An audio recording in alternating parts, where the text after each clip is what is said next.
What's going on, guys? This is Ryan with RK Outpost, and I just got back from watching Birds of Prey. And now this review, the first little bit of it, will be a non-spoiler review. Before I get into spoilers, I will let you know so that if you want to see it for yourself, you can go ahead and click off when we get to that point. But I will make sure to let you know. Now, going into this movie, I did have expectations, and I think that that's the way everyone is. That's why there's previews. You know, that's why there's trailers, so that people have expectations for movies. And I had two things that I was pretty worried about going into this movie. One, would this movie be woke? And I'm pretty happy to report that it's not really woke, despite the way it was marketed, and I think that is going to be a problem for them in the box office, unfortunately. Despite the way that it was marketed, it's not really woke. Are there some girl power moments? Definitely. It's called Birds of Prey. It's an all-female superhero and kind of villain squad, right? That's what it is.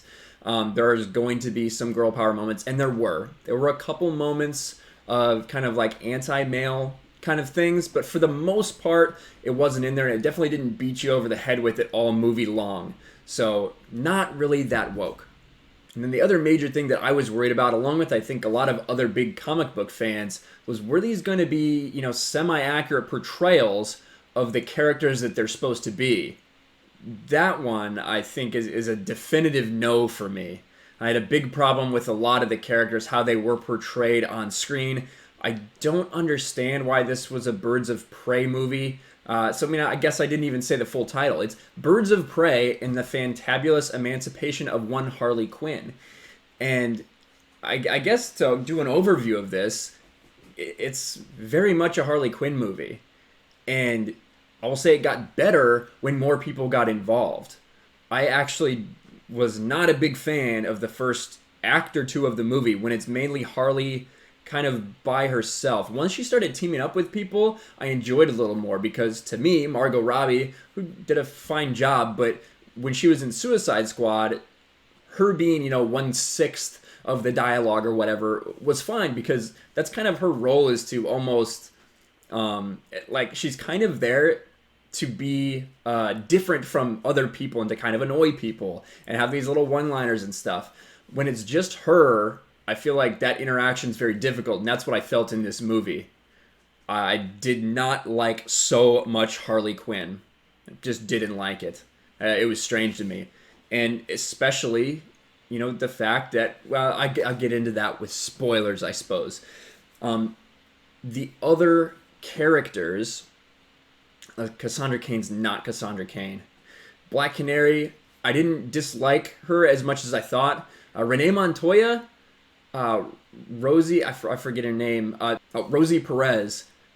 I feel like she's like 60 years old. Why is she playing Renee Montoya? That doesn't make any sense to me. I guess I don't know exactly how old Renee Montoya is, but she ain't 60, that's for sure. And Rosie Perez looks 60 in this. That's all I'm saying. Huntress, not too bad. A different take on Huntress, but I could dig it. At least I could tell that was supposed to be the same character. But overall, it was definitely not comic book like. Ewan McGregor's Roman Sionis, Black Mask, didn't like it. Didn't like the portrayal of the character. I thought it was inconsistent throughout the movie. Now, one thing I can say about this movie is it did feel a little chopped up at times, but it is a Warner Brothers movie. So of course we have to expect that. And we know that early on in this movie, the plot leaked out, and they changed things because of people's reaction to it. A typical Warner Brothers, some fans didn't like this, let's overreact and change everything. Not that that's necessarily a bad thing all the time to listen to your fans, but that is like stereotypical WB. It's what they've done with a lot of their movies, and it's really affected, you know, how they flowed. And that's the same thing with this movie, to a lesser degree than it was with like Suicide Squad, but still. Overall, the combat, listen, we all saw the hair tie scene, and I think a lot of us were worried. Overall, I think the combat is actually a strength of this movie, especially when it's just Harley. I don't know how much Margot Robbie did. I don't know how much of it is stunt people, but with the scenes that were like just Margot or just Harley Quinn were freaking awesome. A lot of cool creative things they did. I really enjoyed her combat sequences. with the exception of that like 30-second hair tie clip, which is by far the worst combat scene in the movie, I really liked a lot of the rest of the things that happened. As far as, pacing, it was unfunny, I'll say that. This movie, there was a lot of parts that were supposed to be jokes. There was a couple people in my theater that laughed for the most part.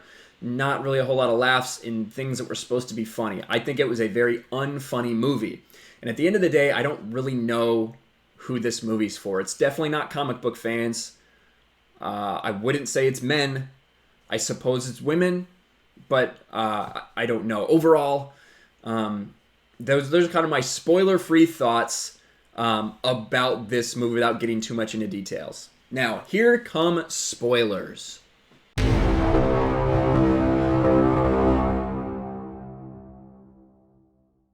I don't understand why Joker's not in this movie. I mean, I do understand why Joker's not in this movie because you actively had a different Joker filming at the time, and people's reaction to Jared Leto was bad. But the very beginning of this movie, they make it clear with a little cartoon how important Joker is to how Harley's feeling. And they even like have Harley outside of his house and like direct references to him and all these things. But Joker's not in the movie. And it's just stupid. It would have been so much better if you could see a little bit of him instead of just all these references. All this stuff is going on in Gotham. Batman never shows up during the entire thing. And I'm just kind of rambling. I'm not going in any order. I'm just like spitting out what's coming out of my mind after just seeing this movie. Where the hell is Batman? His city's blowing up. GCPD was attacked. Batman's not there. Like, are you kidding me? I talked a little bit about Renee Montoya. Rosie Perez is fine. I just don't... She's too old to play Renee Montoya. I'm just going to say it. She's too old. She's not like fighting fit for this role, I don't think. It's tough for me to believe that she could go up and do some of these physical things against some of these other people. I don't believe it when I see it happening. Just don't buy it. Cassandra Cain is an absolute abomination. If you know anything about Cassandra Cain, whether you know her as Batgirl, whether you know her as Orphan, whatever, you're not going to understand who this is. This is not Cassandra Cain. This is a girl. This is not a girl who was, the offspring of Lady freaking Shiva, who basically doesn't even talk in complete sentences because her entire life was combat. This is a little pickpocket girl who talks back to people, who swears at people. There's a lot of swearing in this movie because that's edgy, I guess. I feel like they actually could have made this movie rated PG-13 and got more of a crowd in there for it. But they wanted to swear a lot because they think it's edgy and cool, I suppose. I have no problem with R-rated stuff. I love R-rated movies. I like the fact that you can have a little bit of gore, a little bit of sexuality, a full experience, a realistic experience. And I do, swearing, I swear all the freaking time. I think a lot of you guys know that. However, when it's just like the shock of a child swearing like over and over again, it's not funny to me. The humor was completely lost on me for a lot of this movie.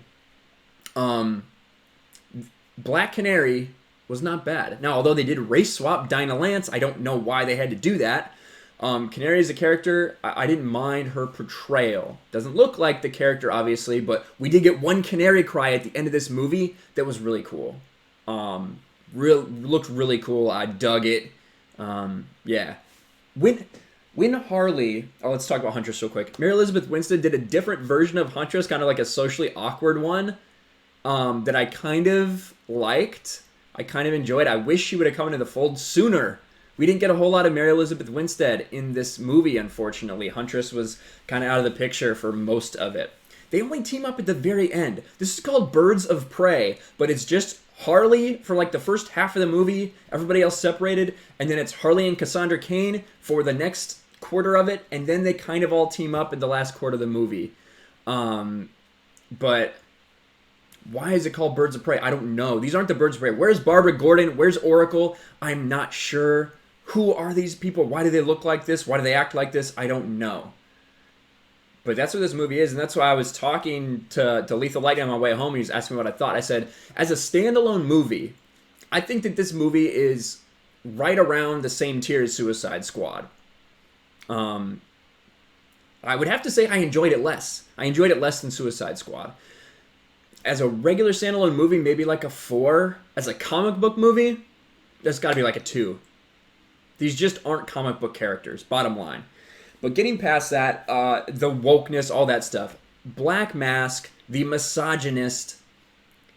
I don't know if he's really a misogynist, to be honest. Yeah, there's a lot of things. He calls the women bitches. Okay, big deal. There's one point where he freaks out. He's very inconsistent through the whole movie, but I don't think it's like an unstable inconsistent. I think it's a production directorial inconsistent. You know, Ewan McGregor does a fine job, I guess. I'll tell you guys all right. Can't skip ahead.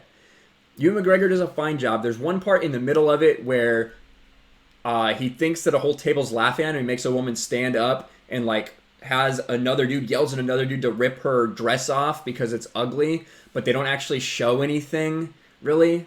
There is no sexuality in this movie whatsoever. But in this scene, you know, where she gets ripped off, her dress ripped off, he is just as much of an asshole to the guy that he tells to, you know, rip her dress off as he is to her. It's almost more like a power complex than it is like a misogynistic thing. It's that he was so fearful and got so upset that someone might have been making fun of him or something that he immediately needed to take it out on them. And it did happen to be a woman, but he was also screaming at the dude in the exact same way. I don't know if he's really that misogynistic, or if he's just, like I said, got some kind of power complex, which isn't strange for a comic book villain. They queer baited him and Victor Zsasz. Victor Zsasz is not Victor Zsasz at all. It's the worst portrayal of Victor Zsasz I've ever freaking seen. They kind of queer baited that they were gay. They even said on the red carpet they were gay. There is no hint of that in this movie. They're just like friends. He's just like his number 2. Like, that's basically all it is. So stupid. I would, like, if I was a gay person that thought I was going to be represented on screen and then saw that, I'd be like, what the hell is this? It's so stupid what they did. Ewan McGregor, Black Mask dies at the end of this movie in like a sudden way. And it was very shocking. I guess maybe for this review I should kind of go over the plot. Harley breaks up with Joker. She's really struggling. She's like, you know, doing the whole thing like eating Cheese Whiz, eating ice cream, cuts her hair, needs to be a new person. Decides she needs to get over it by blowing up Ace Chemicals. She blows up Ace Chemicals. The entire city basically explodes. Again, no Batman. Batman does not show up. Even though he's mentioned by Harley Quinn, Batman never shows up to do anything in Gotham, evidently. No matter who's running crazy at the time. Then through a set of circumstances, she gets kidnapped by Black Mask, because they realize that she and Joker are no longer together, so she has no protection. The entire city's after everyone she's wronged. It's kind of interesting, and then it just kind of gets old. Again, very not funny. I did not enjoy the humor in this movie. Black Mask is going to kill her. We see this a little bit in the trailer. But she convinces him to let her track down Cassandra Cain, because Cassandra Cain has a diamond, the Bertinelli diamond, which is how Huntress comes in, the Bertinelli diamond that Black Mask Black Mask wants. So Cassandra Cain is actually in the police station at the time. Harley goes and raids the police station with a beanbag shotgun. Somehow does not get shot by any of like the 50 cops. None of them use their guns on her. Not sure how, but doesn't happen. And tries to find Cassandra Cain. Cassandra Cain swallows the diamond while she's trying to get taken out of there. There's a great fight scene because some other people come to try to get Cassandra Cain. Great fight scene with Harley. Really dug it. Listen, if you want to go see the plot of this movie, I'm telling you right now, I don't think this movie's worth your time. If you have a real investment in Harley Quinn, then I guess go watch this movie. I just don't think it's very good, unfortunately. I would put it below... I would put it the same tier as Suicide Squad. It's very difficult for me to think about it right now in retrospect. There is no doubt that I enjoyed Suicide Squad significantly more than this movie. I will say that right now. I would say of all the DCU movies, I enjoyed this one the least because I didn't like it at all. At least there were parts of Suicide Squad I could get into, even though that's a poorly made movie. This one, not at all. Maybe if you break it down, maybe if Mahler did a review, he would tell you that maybe this movie is a little better than Suicide Squad. But as far as enjoyment factor, this has nothing for me. These aren't comic book characters. I don't get it. I don't understand what they're doing. And so everybody else is trying to find Cassandra Cain for different reasons. And eventually they all meet up. Harley has this change of heart. She wants to protect Cassandra Cain now, but then she decides, nah, F it. It's not worth it. I'll just turn her over anyway. And then she changes her mind again. They can't decide whether they want Harley Quinn to be a villain, an anti-hero, an antagonist, a protagonist. They don't know. And at the end of the movie, you still don't know what she is. So I guess that's just what they're going to do. But basically, I don't think Black Mask is very intimidating throughout this movie until he puts the mask on. Finally at the end, well, a little bit in the middle, but finally at the end, we get to see him put this mask on. He gets a whole crew of people together to go take out the Birds of Prey. You see massive fight scene. Fairly well choreographed. This is where we get the hair tie part that was awful, but that, like I said, was probably the worst part of the fight scenes. Cassandra Cain's kidnapped. There's this roller derby moment that has a nonsensical part where Harley wants to get whipped like she was in the beginning during a roller derby off the back of Huntress's motorcycle, causing Huntress to crash in the process, where she could have just sped up and caught up. Didn't make any sense to me, but that's what happened. And cool little fight scene. The car crashes. Cassandra Cain and Black Mask go out onto this pier with Harley. Harley gives this speech, shoots and basically misses. And is like, oh, I'm an idiot. I'm useless. I'm not worth anything. Turns out that Cassandra Cain took a grenade. We did see her pull a grenade out. And she's a pickpocket. That's what she is. So she was able to use sleight of hand and put it somewhere on Black Mask's body, on Ewan McGregor's body. And she ducks out of the way. Harley kicks him off the pier and he explodes in midair. Like in 2 seconds, you go from thinking that Black Mask had won to he literally just explodes into pieces. He's dead. Black Mask is dead. Now, that was not the original ending of this movie. The original ending had him being disfigured in such a way that his mask would remain affixed to him, that he couldn't take it off. And that's just not what it was. They changed it. Originally, the diamond was not just a diamond. It was supposed to be something that contained his nudes, his literal dick pics. And it was a really stupid concept, and they changed all of that. That was all changed. Now, how much needed to be reshot? Probably not much, but a lot of the story did need to be tweaked for those purposes. And they ended up just killing off Black Mask, which I think is kind of crazy, but honestly, I don't think that it was a great portrayal of the villain, so whatever. I guess who cares?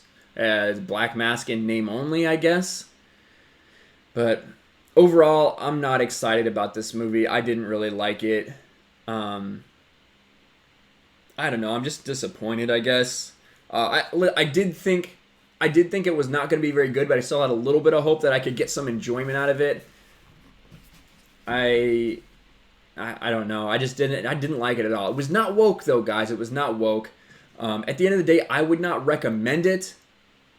Cassandra Cain's so bad. She is a pickpocket that is just like talking shit with Harley the entire movie. Who are these people? I don't know who this movie was made for. Bottom line. I didn't know going into it. I don't know now. My theater, I will say this, was pretty full. Surprisingly, in a couple days, a lot of tickets got bought up. A lot of places in my theater, I would say all of them were half full. Most of them 3/4 full. So hopefully it can surprise us in the box office. I do want Warner Brothers to do well. If there are people that enjoy this movie, I want it to do well. I could not get really anything out of it. I didn't really laugh. Like I said, some fight scenes were cool, but I didn't really like the story. I didn't like the characters. looking forward to Wonder Woman 84. I guess that's how I'll put it. Really looking forward to Wonder Woman 84. What's going on with Aquaman 2 right now? I don't know. Not the video to get into that. But those are my thoughts. I guess they're really scattered. That's a shitty review. I'm sorry. I don't know what to think about this movie, but those are my thoughts. Let me know what you think in the comments below. Are you going to go see this movie? Have you seen this movie? Do you agree with me? Do you disagree? Let it all out there in the comments section. Again, not super woke, so I think small as a win as we can have. Just a shit movie. Let me know your thoughts in the comments below. Make sure you smash the like button, subscribe to the channel, share this video out there, ring the bell for notifications, and I'll talk to you guys later.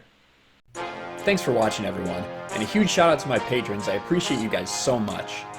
Want to follow me on Twitter or Instagram? Check out the description below. You'll find links to my P.O. box and my Patreon as well. And I'll talk to you guys later.